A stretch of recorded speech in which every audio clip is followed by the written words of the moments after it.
Stefan, good afternoon. Hello, good afternoon. How did you spend your holiday, Songkran? What? Songkran. I've been working. Oh, I didn't know. I didn't know you're working. So, could you please tell me about yourself to the Korean viewers, because we are flying off on this crazy Songkran holidays from Korea. Okay, we should start this one more time because maybe we can do something better about what I've been doing for Songkran holiday. That is not a good question. But if you have been enjoying the holiday, then that is great, and I'm sharing in your joy. Yeah. So you can share your experiences, and I can agree with that. But let's leave my experiences on this holiday out, or I'm gonna have to dress in shorts and walk out the street and get a beer. Okay. All right, so. Actually, we are coming here for knowing about what you are doing right now, and especially about, I heard you're doing some Bitcoin business, right? Am I right? I'm a blockchain professional, and we're doing blockchain projects where we translate the visions and ideas of the business owners into technical concepts where they actually be able to sustain a business. It's really kind of complicated, so actually Bitcoin is a kind of difficult to me. Can you explain more in an easy way?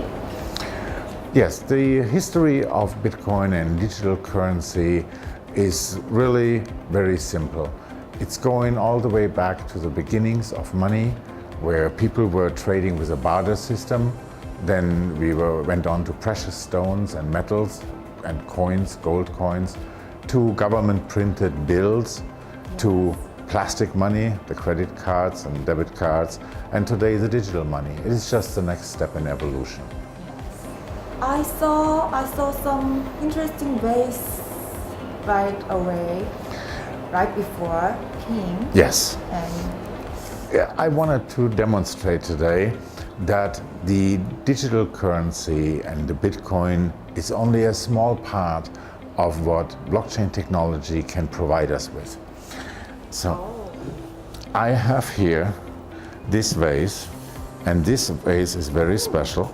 It is 600 years old, wow. and inside it has 600-year-old tea. Wow. It's a Chinese vase, and it's extremely valuable. And yes, I think it's a great vase, and I'm really happy that we can have it here today. But it helps us to show your viewers what we can do with blockchain technology. If you would be interested to buy this vase, then you would be required to come up with a large amount of money. And this might be more money than you have available or feel comfortable spending on such an item. So how about we go and we get 20 people? 20 people? 20 people join in a group. Yes. And you all together purchase this vase from me. Which means everybody only pays 5%. 5%, 5%, 5%. And I will give everybody a little paper saying they paid. They give me the money. And when I have all the money, then I will give this vase to you as a group. And that was already the whole example for blockchain technology. Because the digital tokens and coins, what you hear about, they're exactly the same as the piece of paper what I give you, which represents your share of the vase. You have a token of value that says, this little part is yours. And the blockchain technology doesn't stop there. It goes much further. Because maybe in those 20 people, you have somebody who thinks, now the vase is paid for. How about we go and get it? Yeah. So he comes, he opens the box, he takes the vase, he closes the box, and the next time we look, it's empty. Yeah. That would mean one person very happy, 19 people not happy. Not happy. The solution again is in the blockchain technology. We put the whole vase with the box in a container with a digital lock.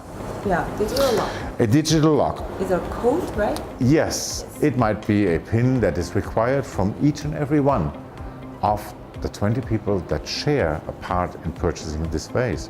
And the box will only open if everybody enters it correctly. Yes.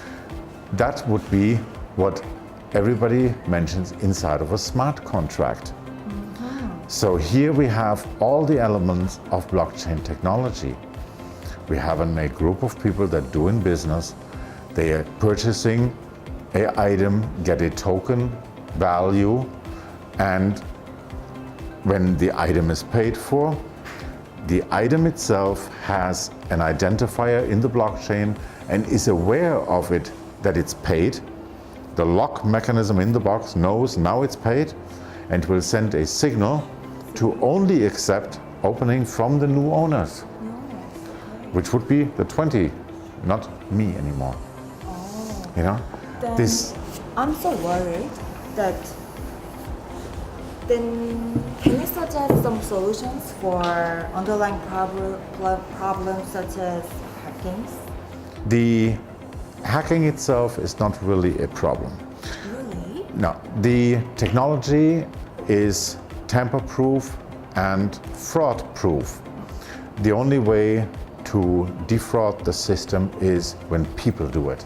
The system itself is always safe because any transaction that happens between us would have to be verified by 4, 5, 6 people that have a 100% copy of all blockchain records and transactions.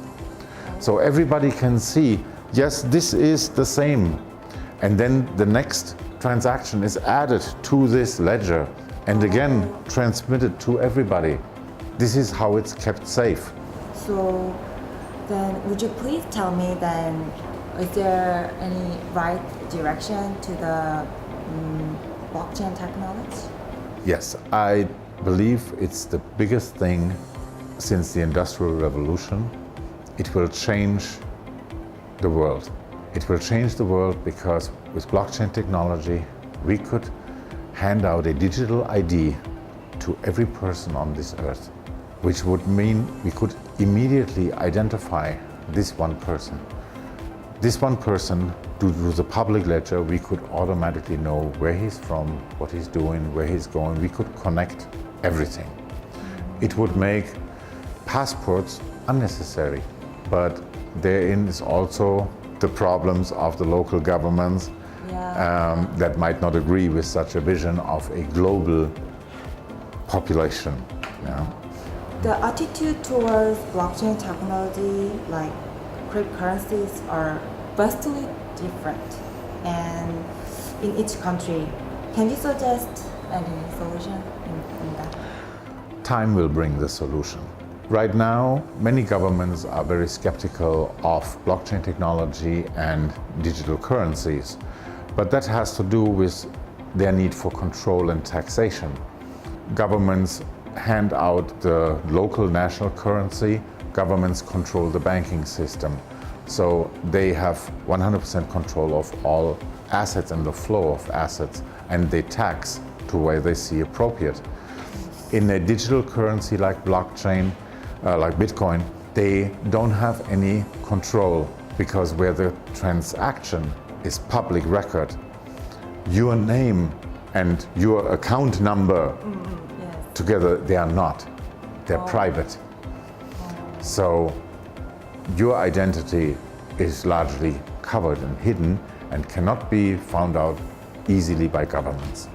Then suddenly I become so curious that can you give me some details about the blockchain techniques exchange that you invented?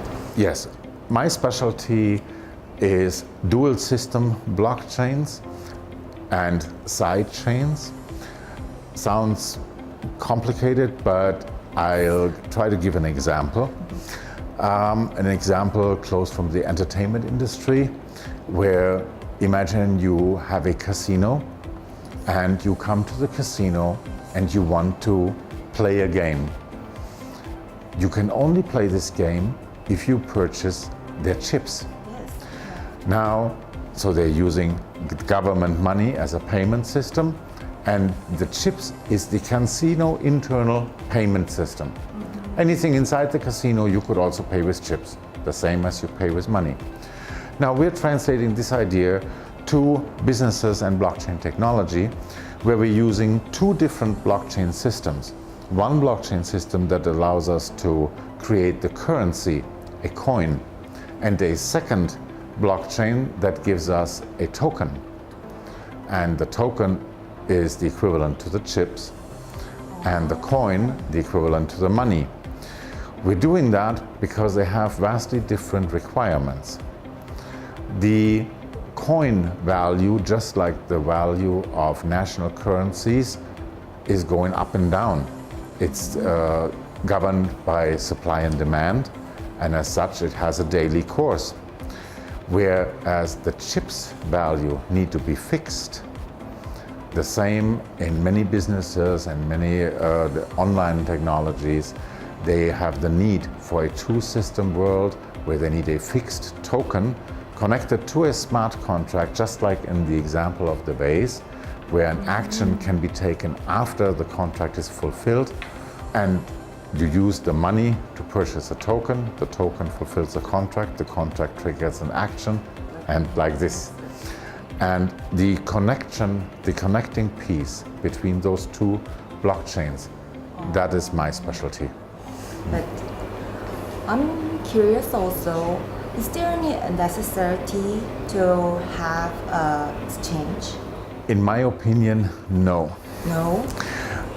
When Satoshi Nakamoto Yes. wrote the white paper about the Bitcoin as a digital currency, you will not find the word exchange in there. The reason for this is that the whole idea of Bitcoin starts with decentralization, meaning everybody can do business direct. I can send Bitcoin directly to you. I don't need to go through a bank. Right. Now, if you have a whole network of people who are doing that, then it's a decentralized system. A bank is exactly opposite. Everybody goes to the bank, it's a central point, and they distribute again. So, in the basic idea, it's described as a decentralized system where we do business directly. Exchanges in the Bitcoin world are the equivalent of a bank. They are the central point, everybody sends to the exchange from there, or even worse, you keep your money or your Bitcoins at the exchange. Now, where exchanges in digital currency are doing the same functions, they're performing the same functions as a bank, they lack the government oversight and control. Those are just private businesses with regular people, and we never know what they might do. So I'm an opponent to centralized exchanges. I really like what I've heard today. Yeah, thank you. Thank you for Oh, your you're very time. welcome. Yeah, thank you.